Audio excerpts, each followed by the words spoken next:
Olá, amigos do Rádio de Verdade.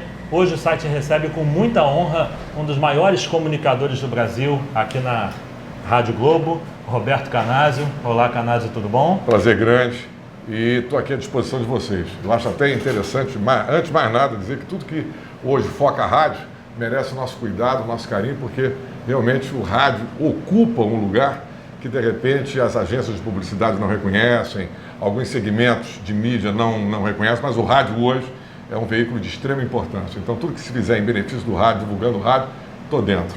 Inclusive saiu uma pesquisa há pouco tempo da Ibope Mídia que quase 70% dos jovens estão ouvindo rádio, ao contrário do... Não, o rádio se modernizou, você ouve rádio assim, né, com um aparelho desse. Celular. Quer dizer, então a partir do momento que o rádio sai do aparelhinho tradicional e vai para o computador, vai para o smartphone, vai para o iPhone, é uma maravilha, né? É acessível a todo mundo. Bom, esse veículo não morre. Eu queria saber como é que começou sua vida no rádio, Canazio.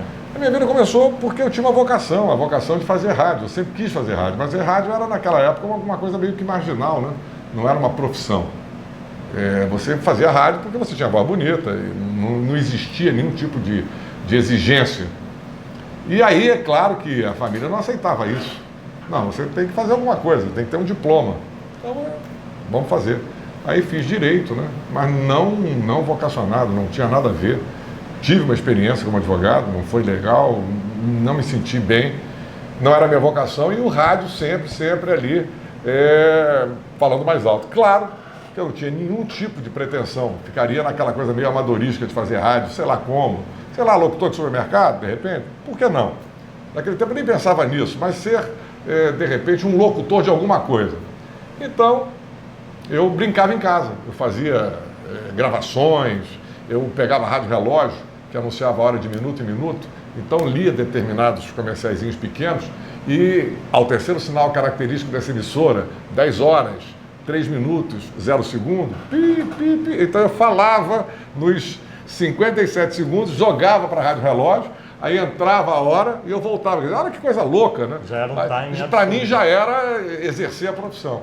Mas aí eu fui para a Academia Brasileira de Letras como advogado, olha essa ironia, o Austregésimo de Ataíde me convida para fazer uma mudança no patrimônio, no departamento patrimonial da Academia, como advogado, renovando contratos, atualizando tudo, estava tudo meio defasado, meio confuso, e ele era, né, junto com o Chateaubriand, fundadores, né, dos Diários e Emissoras Associados. Então começou a crescer em mim uma vontade de fazer rádio associado, rádio das emissoras associadas, Rádio Tupi.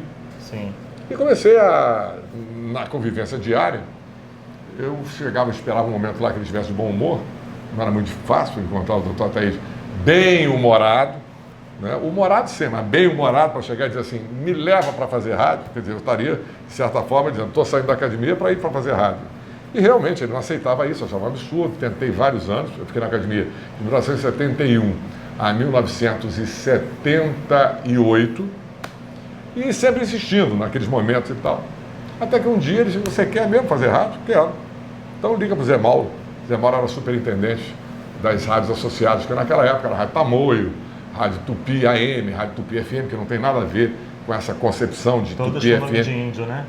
Sim, a Taba, né? Porque o Chateaubriand tinha um carinho muito especial por essa coisa indígena, né? Então a Taba Tupi. Então tudo tinha esses nomes, Tamoio, Tupi, bom, Itacolomi, quer dizer, se você fosse pegar as televisões e rádios associadas pelo Brasil, a grande maioria tinha nome indígena. Bom, mas enfim, isso é um detalhe. Aí eu fui até lá e disse, bom, o Zé Mauro, diante da voz do dono, fazer o quê? Traz o cara aqui. Aí eu cheguei para ele e disse, eu quero fazer rádio. Ele ficou muito impressionado, achando que eu queria fazer rádio Tupi AM. Claro, não tinha absolutamente nenhuma condição de fazer. Não, eu queria fazer Tupi FM, anunciar e desanunciar música. Locução. Aí, claro, o pedido do Austregésimo foi uma ordem, eu entrei na Tupi FM e aí estreei fazendo isso, né? Era uma rádio Beautiful Music, aquilo que chamava de música de elevador. Sim, exatamente. Mas é mais radical ainda, né? Eram orquestras, Stanley Black, Ferrante Teicher, James Last, era muita música instrumental, grandes orquestras, Caravelli, Paul Morriat, Frank Purcell, claro também os grandes cantores da época, cantores e cantoras, Asnavour, bom, enfim. Eu fiquei fazendo isso, fiquei 2 anos fazendo isso, e aí isso foi o ponto de partida, foi a concretização do meu sonho. Nunca podia imaginar que passaria por uma revolução profissional e chegasse a ser comunicador. Como é que foi essa migração para o AM? O que aconteceu? Então, rapidamente, saio da Tupi, vou para a Rádio Nacional. Na Rádio Nacional, faço Nacional FM a convite do César de Alencar, que era apaixonado pelo meu trabalho. Aí faço uma passagenzinha muito rápida, domingo na Nacional AM, apresentando um programinha de parada de sucesso. A família Bloch ganha as concessões das rádios FM. Tinha uma rádio AM em Niterói chamada Rádio Federal. Inaugura-se um prédio, o segundo prédio na Rua do Russell. Aí traz a Rádio Federal AM, né, que passou a ser Manchete AM, para o Russell, ao lado dos estúdios da nossa FM, Manchete FM. Eu fui contratado para fazer Manchete FM. A ideia da Bloch era fazer competição com a Rádio Cidade, que naquele tempo era líder de audiência. Então, a gente foi contratado com a missão de tentar impor o estilo Rádio Cidade. Não deu certo, a gente nunca conseguiu isso, tentamos outras coisas, mas aí, o que aconteceu? Isso em 79, quando a FM foi inaugurada, em outubro de 79, a Manchete FM. Em 15 de julho de 1980, o AM vem para o Rio de Janeiro, muda de nome, passa de Rádio Federal para Rádio Manchete AM, e aí, é claro, o que fazer com os finais de semana? Vamos pegar o pessoal do FM e vamos tapar uns buracos ali, porque a programação de final de semana era complicada. Então me pegaram. E eu comecei a fazer sábado, de repente domingo, e comecei a gostar, porque eu comecei a ter um contato com esse ouvinte completamente diferente do ouvinte FM. Um ouvinte caloroso, apaixonado, que se identificava com a programação, com os comunicadores.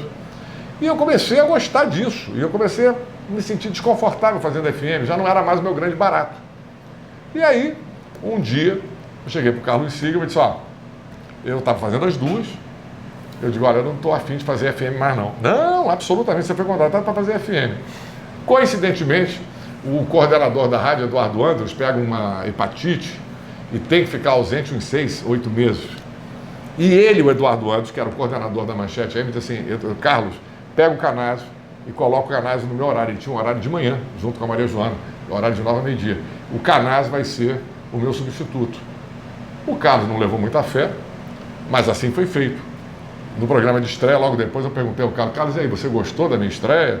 Não, dentro de 15 dias eu vou substituir você, eu não gostei não. Bom, não substituiu, 6, 8 meses se passaram, o Eduardo Andros volta e diz para o Carlos Sigma, o Canásio conquistou esse espaço é do Canásio, eu vou fazer outro horário. Quer dizer, uma atitude dificílima nesse meio, que é essa coisa, né, de reconhecer que ele não era um comunicador, nunca teve essa pretensão, ele estava ali como coordenador, de repente, né, trazendo uma economia, menos uma contratação da Bloch para aquele horário, mas ele reconheceu que aquilo pegou e aí foi. E foi ali na Manchete que eu cresci, aí já abandonei o FM, claro, e aí comecei a me dedicar, e aí mudança de programação, de filosofia de programação, a rádio musical passou a ser uma rádio nesse formato de notícia, debate, e aí criei o Tribuna Livre, criei o programa Roberto Canásio, e foi ali que começou realmente, na Manchete, esse reconhecimento profissional. Foi assim que eu comecei. Aí você chega a Tupi. Bom, aí a Manchete falha, depois de 20 anos, a Manchete acaba, eu saio, enfim, a Tupi já tinha, por diversas vezes, me chamou, tentado me levar, e eu sempre na hora H chegava para o Alfredo e ruía a corda. Alfredo começou a ficar injuriado, pau da vida, achando que eu, enfim, era imaturo, achava que não era a hora. Até que eu fui fazer um programa aos sábados na Rádio Tupi. E aí, o Alfredo, em 3 meses, me tirou do sábado e me colocou naquele horário que ele sempre quis que eu fosse, né? Que era o horário de 9 a meio-dia, fazendo o programa Roberto Canásio. Horário nobre. Foi outra coisa que aconteceu. O Haroldo sai da Rádio Globo, a gente conquista uma liderança. O Padre Marcelo, naquela época, era o meio-dia. A Globo, para contra-atacar, tira o padre do meio-dia e joga para as 9 horas da manhã, tentando neutralizar a minha liderança lá na Rádio Tupi. E, evidentemente, o padre naquele tempo era um estouro de audiência, dava 8, era uma coisa absurda. E claro, você recebendo, né? Ainda é. Alguma coisa, ainda é, mas hoje não tem essa audiência de 8, né? Mas tem uma audiência vitoriosa, expressiva. Mas naquela época o padre era um fenômeno. Hoje o padre já está na condição de conquistado, né? Quer dizer, ele hoje é o padre Marcelo Rossi. Naquele tempo era aquela coisa, o padre Marcelo era aquela efervescência, aquela novidade. Hoje não, hoje o padre está aí liderando e fazendo a sua programação importantíssima, né? A sua mensagem de fé, passando a sua mensagem de otimismo. Enfim, o momento de fé é sucesso, continua sendo líder de audiência. Mas naquela época, uma audiência, uma explosão de audiência, claro, quem chegava depois herdava pelo menos a metade daquilo. E aí, claro, com essa estratégia da Globo, usando o padre, eu acabei perdendo, né? Comecei perdendo a liderança na primeira hora e, claro, depois perdi a segunda. Mas aí o que aconteceu? Fiquei na Tupi e a Globo me chamou. Então, quer dizer, aquilo foi importante, né? Aquela vitória foi importante, porque acabei sendo chamado para fazer Rádio Globo. E aí eu saí imediatamente, não esperei o segundo chamado não. A Globo me chamou, eu disse, eu vou. E Inclusive, fui. na época da Tupi, você volta e meio esbravejava por causa do Ibope, talvez uma diferença alta do padre. Não, quer dizer, na realidade, eu não gosto do Ibope Rádio. Eu estou na Globo, amanhã da Globo, a nível de média, ela é primeiríssimo lugar, de 6 ao meio-dia, mas eu não sou satisfeito. Eu não estou satisfeito com a medição de Ibope, uma medição de Ibope que não tem nem margem de erro. A medição de Ibope de rádio é jurássica, é anacrônica. Eu nunca vi eu não conheço ninguém que tenha recebido um pesquisador de Ibope dizendo que rádio você ouve. Hoje em dia, com tablet, smartphone, você acredita que o Ibope está perdendo a sua força? Olha, eu não sei se o Ibope perde a força, porque ainda é uma fonte de pesquisa, né? Respeitável. Eu não concordo com a fórmula da rádio, que eles não têm interesse em modernizar. E também não existe ainda Ibope que configure essa audiência agora plural do rádio, né? Que saiu do aparelhinho e foi para o tablet, para o telefone. Quer dizer, a gente tem aí estimativa, mas Ibope disso não existe. Então, eu duvido de números. Eu acho que não são esses números, entendeu? Eu na Tupi não acreditava, eu aqui na Globo não acredito. Eu não acredito nesses números. Eu acho que nós temos muito mais audiência, a repercussão é muito maior do que o Ibope registra. Certo. Entendeu? Isso sempre. Agora, não é porque está em primeiro ou está em segundo. Hoje em dia eu não estou mais preocupado com isso. Né? Eu acho que você tem que fazer um trabalho digno. Se está em primeiro lugar, maravilha, evidente. Mas,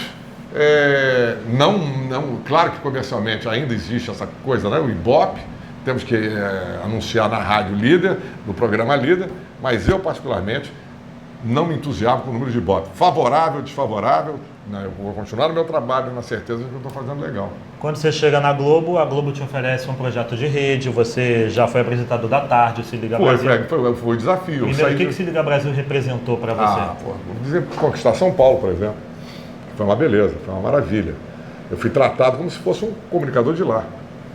São Paulo não tem nenhum preconceito. Rio tem preconceito com relação a comunicador paulista, mas o paulista não tem preconceito nenhum com relação a comunicador carioca. Então, foi um programa nacional com mais de 20 emissoras, onde a gente disputou liderança em Natal, despertou liderança em Minas Gerais, em diversas cidades mineiras. Em São Paulo a gente estava ali, né, batendo com nomes tradicionais do rádio, muitos nomes cariocas estão lá, Paulo Barbosa, etc. Eli Corrêa. Eu cheguei a ganhar do Eli aos sábados, quer dizer, olha só, o Eli que é um monstro, né, de São Paulo. Então, fazer essa experiência. Mas, claro, isso era muito difícil, né? Fazer rádio em rede foi um sonho, tinha uma estratégia, mas hoje não existe mais o projeto da Globo Brasil, né? A gente não faz mais programa nacional. Mas, naquele tempo, a realidade era a Globo Brasil, e eu vim fazer o Globo Brasil, não me arrependo de ter feito, não. Não se arrepende de ter feito. Agora, como você disse, não existe mais esse projeto. Não.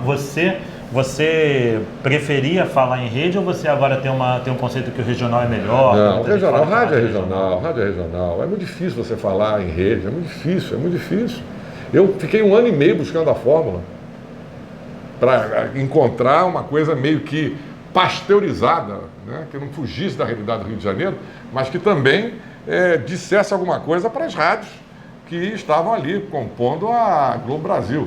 Isso é muito difícil. E quando você encontra essa fórmula, depois de um tempo, tira esse projeto de rede, isso te frustrou um pouco? Você, às vezes, demonstrava um pouquinho de satisfação no ar? Me frustrou, claro que frustrou. Eu acho que o projeto deveria ter continuado, mas não continuou. Isso aí foi uma filosofia de direção. O que eu vou fazer? Mas eu fiquei triste, porque a gente sai com um programa que devolveu as tardes da Rádio Globo, um programa que estava dando 1,55, 1,50. Criamos o Se Liga Rio, que foi um programa de debate local, não era rede. Mas eu fiquei, claro, era um filho, né? Eram 2 filhos. Fiquei triste. Agora, é evidente que eu não podia recusar também o desafio da manhã, né? Pegar o horário do Haroldo, né? Por quem eu tinha grande admiração. Então, quer dizer... Pesa essa camisa? Pesa. Claro que pesou. Só que eu, na Tupi, quando fui em primeiro lugar, herdei os ouvintes do Haroldo. Então, na realidade, existia uma identificação. O ouvinte do Haroldo gostava do meu estilo. E a hora que nós tínhamos estilos, né, a nível de forma diferente, mas o conteúdo, o foco, a mensagem eram iguais. Então, esse ouvinte do Haroldo, evidentemente, quando o Haroldo saiu, migrou para Tupi. E quando eu vim para cá, então, foi mamão com açúcar, porque aqueles que não foram e ficaram, se identificaram, né? Foi muito legal, e a gente conseguiu liderança não de média, mas liderança de audiência durante 8 meses. Foi um negócio legal, foi muito bom. Eu aceitei esse desafio com muita alegria e muito honrado, porque afinal de contas era o legado. Na missa do Haroldo, quando eu anunciei que iria para de manhã, foi uma coisa. O pessoal todo, a gente faz uma missa 1º de março, né, para o Haroldo? Sim, eu vou. Você sabe disso? Eu trabalhei na rádio dele. Pois é, você trabalhou na Rádio Haroldo de Andrade. Então, numa dessas missas, eu anunciei que estava indo para de manhã. E foi assim, ali eu vi.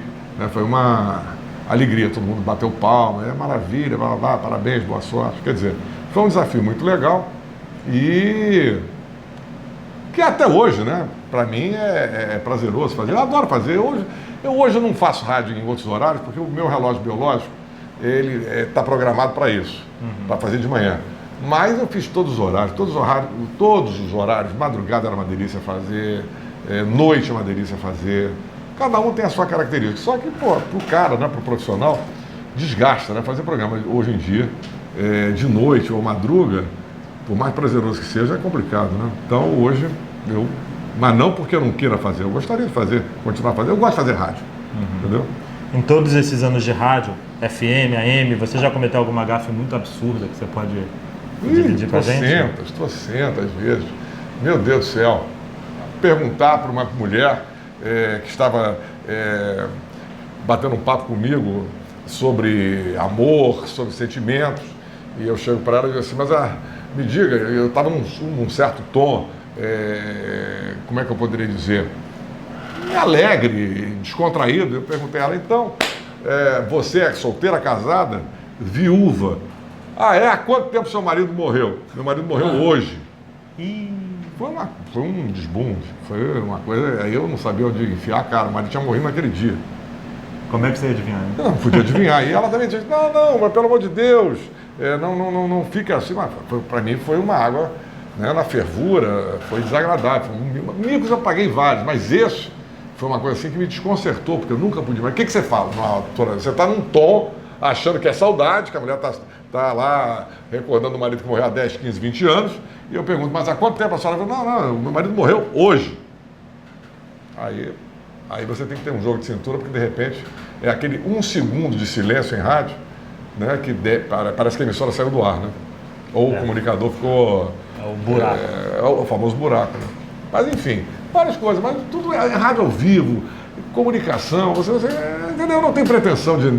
Eu erro, eu aprendo, eu não tenho pretensões, eu não tenho uma atitude arrogante diante do meu ouvinte, mas pelo contrário, aprendo com ele, reconheço quando erro. Pagar mico para mim faz parte, eu não fico, meu Deus, nada, zero. Vamos falar um pouquinho da Manchete, que representou uma grande parte da sua vida. Você sempre fala com muito carinho da Manchete. A Manchete te deu a oportunidade até de trabalhar na TV. Você fez uma ponte. Fiz muita coisa. Não foi Canário no Japão, não. Foi Corpo Santo. Foi Corpo Santo. Eu fiz um radialista em Corpo Santo. Trabalhei com o João Loredo nos humorísticos, como Sherman, nos humorísticos da casa. Eu apresentei programa de carnaval, Festival Manchete e o Furo de Música de Carnaval. Eu contracenei ao lado com a direção do João Loredo, do nosso querido, fazia o Topodídio, o nosso querido humorista que apresentava o Topodídio. Oh, meu Deus do céu. Gente. Bom, Agildo Ribeiro, pô, ninguém me ajuda. Ainda bem que o Alzheimer não chegou. Ele ameaça. O Agildo, contracenei com o Agildo. O Agildo, quer dizer, a Manchete me deu a oportunidade de fazer novela, de participar de humorístico, de apresentar programa e até fazer também, uma vez me chamaram para fazer uma espécie de retrospectiva, quer dizer, tipo, né, William Bonner, né, guardadas as pretensões, guardadas as proporções, melhor. E, quer dizer, então eu fiz muita televisão, mas nunca me apaixonei por televisão. Acho que televisão é uma coisa meio que escraviza e tem um foco muito voltado para a imagem, o rádio é imediato, o rádio é dinâmico, o rádio é agora. Televisão, de certa forma, me engessa, né? Mas eu gosto de fazer televisão. E como espectador, você já participou de novela, mas a gente sabe, a gente percebe até nos programas, acho que você é um noveleiro, né? Hoje, o debate mesmo do seu programa... Sim, peguei, já fui noveleiro. Hoje eu sou noveleiro de boas novelas. Noveleiro de novela ruim, tô fora. Adoro novela mexicana, adoro, porque tem uma proposta. Dá audiência para SBT. Não, dou sim. E aí, todas as vezes que eu indicava, a novela de tarde virava líder de audiência, a Rubi virou líder de audiência, a Usurpadora virou líder de audiência, a Madrasta virou líder. Adoro, porque a proposta é aquela. É a novelão, o novelão, entendeu? O novelão. Agora, eu deixei de ver novela das 8 durante muitos anos. Recomecei com a Avenida Brasil. Aí depois com Amor à Vida e agora com o Império. Mas tem que ser a novela. Por exemplo, novela das 7, não estou vendo. Novela das 6, não estou vendo. Porque não... agora pode ser que está começando uma aí. Mas o Rebu, estou vendo. Então hoje eu sou seletivo nesse negócio. E novela que se não for... Ou é o dramalhão mexicano feito pelo SBT, ou é a novela bem feita da Globo. Por exemplo, as novelas da Record. Não vejo. Nem as bíblicas, que eu acho até que é um caminho. A Record encontrou um caminho, né, com José do Egito e vários, mas eu não vejo. Eu acho que, sei lá, é isso. Eu não sou um noveleiro mais. Agora eu sou... Até porque essa concepção de inovar em novela tem que ser a mocinha, o mocinho, tem que ser o Aguinaldo fazendo toda aquela trama que está fazendo em Império. É isso, é a filha bastarda, é o assassino oculto, é a vigarista, enfim, é isso que eu gosto. Voltando a falar um pouquinho da Manchete, do que você sente mais saudade lá e o que Adolfo Bloch representou para você? Pô, Adolfo é uma pessoa maravilhosa. Adolfo era uma pessoa, um patrão de uma humildade diante do trabalhador. Ele reconhecia o esforço. Eu lembro um episódio famosíssimo, porque repercutiu na empresa. A Manchete estava em caráter experimental, os estúdios não tinham ar-condicionado, e era um forno, um calor miserável, pô. E eu trabalhava sem camisa. E é claro, quando você ganha concessão, né, principalmente em empresa familiar, como a Bloch, a tendência é o Adolfo levar os ministros, levar os políticos, levar os amigos, para ver as novas instalações, a futura emissora. E muitas das vezes eu era pego lá, né, em caráter experimental, as máquinas em cima ainda de uma coisa improvisada, de uma mesa de caixote, e sem camisa. E o Adolfo, todas as vezes que chegava lá, nunca fez observação do tipo: ei, meu filho, veste essa camisa aí. Uma vez estava o Adolfo com um grupo de pessoas e mais o Oscar Bloch. E o Oscar, imediatamente, quando me viu sem camisa, diante de todo mundo, disse: por favor, vista a sua camisa. O Adolfo disse: não, está um calor miserável aqui, quem está trabalhando aqui é ele, nós estamos de passagem. Meu filho, pode ficar assim mesmo. E aquilo para mim foi marcante, e tive por ele uma amizade. Ele se aproximou de mim, porque a gente, afinal de contas, fundou tudo, né? Eu fundei as rádios, participei da fundação da televisão, da inauguração da TV. Enfim, era a voz da Manchete. Era a voz da... Aconteceu, virou Manchete. Aconteceu, virou Manchete, é meu. Aconteceu, virou Manchete. Isso foi está até hoje na internet, foi um marco. Como é que surgiu? Foi nos comerciais da revista? Foi. A história é a seguinte: quando a gente ganhou a concessão das rádios e que a Bloch contratou aqueles que ela achava que eram os melhores, um dia eu cheguei para o Adolfo e disse assim: Adolfo, por que você paga aos locutores da Globo o comercial das suas revistas? Ué, não estou entendendo. Se você contratou os caras que você acha que são os melhores, por que na hora de gravar os produtos da Bloch são os colegas da Globo que gravam? Ele disse: meu filho, você tem razão. Vamos fazer o seguinte, traz tudo para cá. E aí houve uma espécie de né, de divisão de revistas, eram muitas revistas. Ele e Ela, Fatos e Fotos, Amiga, Manchete, Desfile, né, Pais e Filhos, enfim, Geográfica Ilustrada, várias revistas. E aí ele disse, você vai ficar fazendo o comercial da revista Manchete. Eu disse, tudo bem. E comecei a fazer o comercial da revista Manchete. Até que eles resolveram entregar para uma agência que criou o Aconteceu Virou Manchete. Ah, então não é criação tua? Não é minha. Não é minha. Foi uma agência, tinha uma trilha que foi criada, o estilo manchetoso, né, de se colocar as matérias, e no final, aconteceu, virou Manchete. Eu nunca pude imaginar que isso aí realmente pegasse do ponto que pegou e ficou assim, sabe aquela história? Fiquei conhecido como Aconteceu, virou Manchete. Isso aí foi muito legal. Anos fazendo, foram mais de 10 anos fazendo comercial. Certo. Canazzi, a gente precisa correr, eu sei que você tem horário, a gente vai só fazer algumas perguntas na internet. Perfeito. Para que os nossos leitores também se sintam prestigiados. O Igor Diniz e o Bruno Werneck fizeram a mesma pergunta. Muito fã, ouvinte de vocês, quando posso vou ao estúdio da Rádio Globo assistir o programa. Meu sonho é ser comunicador igual o Canazzi, ele é a minha inspiração. Como é que eu faço para me tornar um comunicador de rádio? Vai, meu filho, vai. Assuma que é comunicador, se joga inteiro, busque... Claro que no início eu copiei muito Silvio, tá? É Bruno o nome dele? É Bruno Werneck e Igor Diniz, os dois. Bruno e Igor. Claro que eu me inspirei no Silvio, que é o exemplo de comunicação até hoje. Tá aí, não supera, porque é um tipo de comunicação natural, espontânea. Não está em cima de tipos, não está em cima de jargões, porque isso tudo cansa. Tem um momento que isso aí é prazo de validade. Quando você tem um estilo e fica em cima isso aí tem prazo de validade. Quando você faz comunicação natural, espontânea, essa é eterna. Então, claro, em determinados momentos, eu fiquei em cima do Silvio. Quando eu senti que eu podia buscar o meu caminho, eu busquei o meu caminho. Então, é isso. Não existe escola de comunicação. Você tem escola de rádio.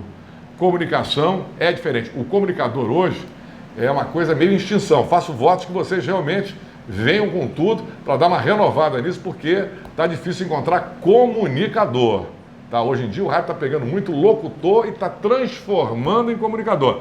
Ah, mas você era locutor. Sim, mas eu larguei tudo e virei de cabeça para baixo. Não, eu não quero saber de locução, é comunicação, e me dediquei a isso.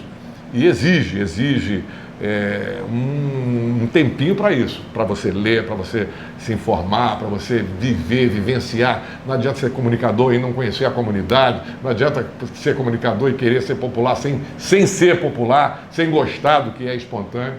Então, é isso, se entreguem a isso. Se eu sou o modelo, é a espontaneidade, é a transparência, é a franqueza, é a verdade, entendeu? É por aí que vocês dois vão chegar lá.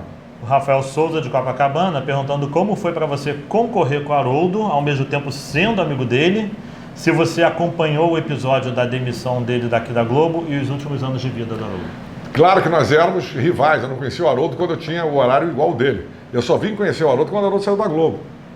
Então, quando o Haroldo saiu da Globo, um amigo comum nos apresentou, e aí até o final da vida, Haroldo foi meu grande amigo, participou dos meus 25 anos de rádio na Tupi, numa festa no Yacht Clube, frequentava a minha casa, lamentou muito não ter ido ao meu último aniversário, quer dizer, o último aniversário para ele em vida. Ele queria, mas ele estava com problema de hemodiálise recente, não podia trocar a máquina de dia. Enfim, ter convivido, primeiro, e usar o estilo do Haroldo, né? Porque esse estilo, esse formato de rádio que eu faço, foi o Haroldo quem criou. Quer dizer, então, naquela época nós éramos rivais, ele disparado, né, um discípulo. Depois ele sai amigos. E em relação à demissão, olha, eu não posso dizer nada. Eu acho que naquele momento ali aconteceu algo e que resultou nisso. Mas uma coisa eu posso dizer, eu resgatei, eu voltei a falar em Haroldo de Andrade na Rádio Globo. Aliás, não havia proibição nenhuma. Pelo contrário. É que as pessoas, sei lá, se inibiram. Inclusive, a última homenagem, você botou o áudio do último dia dele aqui na Rádio Globo. Mas eu já fiz trocentas homenagens. A Globo, em momento algum, a Globo, para quem quer que seja, disse, não se pode falar. Pelo contrário. Só que as pessoas, de repente, diante daquela coisa meio tumultuada, o pessoal se retrai. Mas eu não. Eu disse, não, eu vou para o horário dele. Primeiro dia de programa, eu rendi uma homenagem ao Haroldo. E lá no Se Liga Brasil também falava do Haroldo. E a casa sempre me aplaudiu. É isso mesmo, Haroldo de Andrade tem um grande nome, Haroldo de Rádio Globo estão juntos, entendeu? A Nina Carlin, do Rio de Janeiro. Canais, eu gostaria de saber como um monstro sagrado do rádio brasileiro como você, que conquistou o Brasil, especialmente São Paulo, consegue comandar um programa repleto de conteúdo com 1 hora a menos. E está pedindo para você voltar para a rede. Peça a casa, né? Não a mim. Eu cumpro ordens que me disseram, você vai perder 1 hora por uma questão estratégica, por uma questão de... uma justificativa, eu concordei imediatamente. Claro que isso repercutiu. Esse pedido tem que ser dirigido à casa. Agora, eu faço programa com 1 hora. Se me disserem, vai virar meia hora, eu vou fazer meia hora. Evidente que claro que você tem que mudar, você tem que... por exemplo, eu perdi os debates, mas já encontrei uma fórmula de trazer a opinião de alguns debatedores. Eu não falo em debates, eles ficam comentando os assuntos, quer dizer, de certa forma, você vai se adequando. Isso é que o rádio é uma metamorfose ambulante, né? Sem querer parodiar. É isso. Se você perde 1 hora e tinha os debates, e o povo quer os debates, vamos fazer o seguinte, não posso ter os debates em 2 horas só de programa. Adaptar. Vamos fazer uma adaptação, entendeu?